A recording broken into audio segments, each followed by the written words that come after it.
मी सगळं ताईला सांगितलंय, ताई रेडी झाली, तू आता शांततेत घे. आता कदाचित जिजू येतील तर त्यावेळेस व्यवस्थित बोल, कामाचं वगैरे सगळं व्यवस्थित बोल. मी खूप खूप खूप बोलल्यानंतर ती कन्व्हिन्स झाली आज. मी काही बोलणार नाही, सिरियस आहे मी या गोष्टीमध्ये. मी शांतच बसेल, काही नाही, पण करायचं लग्न असा विषय बोलूया. मग समजलंय ना सगळं काय म्हटली तिथं? बघ, मला सगळ्या गोष्टी समजल्यात आणि झाल्या गेल्या गोष्टींसाठी मी माफी मागतो, सॉरी. बट हे सर्व तुझ्या हातात आहे की आमचं लग्न लावून देण्याचं. गोष्ट लग्नाची नाहीये, मला फक्त तुम्हाला एवढंच समजायचं होतं की प्रेम करणं वेगळी गोष्ट आणि लग्न करणं वेगळी गोष्ट. पण तुमचं जे वागणं होतं, बोलणं होतं ते फार चुकीचं होतं ऍक्च्युली. पण ठीक आहे, इट्स ओके. मी तिला समजू शकते आणि तुलाही समजू शकते. जर तुमचं खरंच एकमेकावरती प्रेम असेल काही प्रॉब्लेम नाही मला. हे बघ, आपल्या ब्रेकअपमुळे थोडंसं मी ते सोड. मला पास सोबत काही घेणं देणं नाही, इव्हन मलाच नाही तर माझ्या हस्बंडला पण घेणं देणं नाही. आणि जे मॅडम तुम्ही मला धमक्या देत होता, जिजूला सांगेल त्याची चावी काढून टाकली बरं का. सांगितलंय मी सगळं स्वतः त्यांना. ते आम्ही मुद्दाम नाटक करतो, त्यासाठी मी सॉरी बोलतोय तुला. त्याच्यासाठी खरंच सॉरी, पण मी आता सिरियसली सांगते तुला. असं वाटत असेल ना, मी त्यांना खूप आधीच सांगितलं होतं. आणि लग्न हा असा विषय आहे ना की तो विश्वासावरती चालू नसतो, खोटं बोलून होत नाही. प्रेमात चालतं सगळं लग्नाच्या आधी. एनिवेज जाऊ दे, मला लेक्चर जायचं नाही तुम्हाला. मी त्यांना पाठवते, व्यवस्थित बोला. माझ्या हातात काहीच नाही, सगळं तुमच्या दोघांच्या हातात आहे. तुम्ही काय वागणार त्यावर डिपेंड आहे सगळं, समजलं?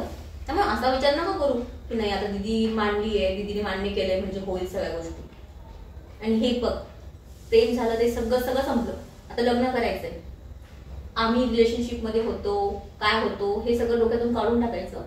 तू सुद्धा. यानंतर हा विषय आपला इथेच क्लोज झाला पाहिजे. चुकूनही कोणाच्या मनात काहीच राहायला नको जर तुम्हाला लग्न करायचं असेल तर. कारण तुम्हाला सख्खी बहीण आहे, आपलं येणं जाणं सगळ्या गोष्टी असणार आहे. जे होतं बालिशपणा ते माझाही सुटलाय आणि तुम्हीही सोडा, ठीक आहे? मी पाठवते जिजूंना. Okay, all the best. Smile करा, एवढं काय, रिलॅक्स. काय बोलते यार? जिजूंना व्यवस्थित बोला. बघू काय होतं. ऐक ना, माझे आई वडील ना जिजूंचं खूप ऐकतात. त्यामुळे जिजू तयार झाले ना की आपल्या लग्नाला काही प्रॉब्लेम क्रिएट करतात. प्लीज तू जिजूंना व्यवस्थित सगळ्या गोष्टी सांग, कामाबद्दल सांग, आपल्या प्रेमाबद्दल सांग, आपल्याला लग्न करायचंय. काय बोलू यार मी, ते नेमकं मी माझी पहिली भेट आहे तर.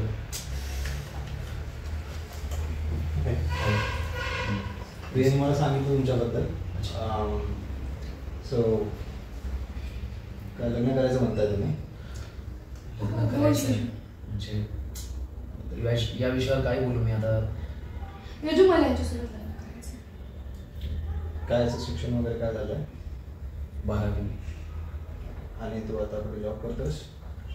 जॉब मी शोधतोय, पण मी नक्कीच जॉब करेल, खूप चांगला जॉब करेल. माझ्या शिक्षणानुसार मला काही जॉब मिळत नाहीये, पण मी खूप प्रयत्न करतोय. मी थोडासा तिला, आम्ही थोडा दोघांनी मिळून थोडासा परेशान केलं तिला, नाटक करत होतो. प्रियाने सांगितलं मला की तुम्ही फार जास्त फोर्स करता याच्यासाठी वगैरे.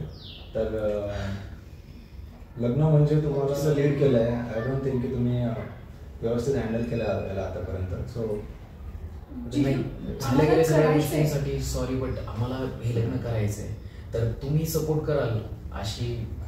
ज्याप्रमाणे मला प्रियाने सांगितलं तो त्या अनुषंगाने तर मी सपोर्टिव्ह आहेच. बट तुम्ही आतापर्यंत जसं तो विषय हँडल केलाय तो इनअप्रोप्रिएट होता असं मला वाटतं. पण आता आपण बघूया, आपण आता फॉर्मली याला पुढे घेऊन जाऊया. आता लगेच तुला मुलगी काय, लग्न काय हे तुम्हाला काही माहीत नाही अजून. तर मला असं वाटतं आपण एक फॉर्मल कार्यक्रम करून याला पुढे. कार्यक्रम म्हणजे मुलगी पाहिजे ना, असं काय कार्यक्रमची काही गरज नाही, डायरेक्ट आपण लग्न केलं तरी चालेल. नाही, तो भाग वेगळा झाला आहे. आपल्याला हा रीतिरिवाज प्रमाणे आपल्याला त्याला पुढे घेऊन जायला गेल्या गोष्टीला. तर रीतिरिवाज हां, ओके.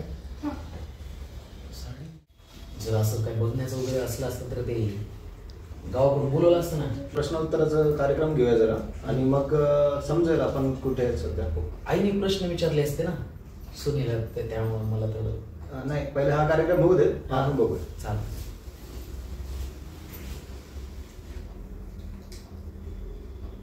घे पाणी घे. नाही. तुला लागेलच नंतर पाणी, घे आता. नाही प्रश्नोत्तर होणारच आहे तुझं.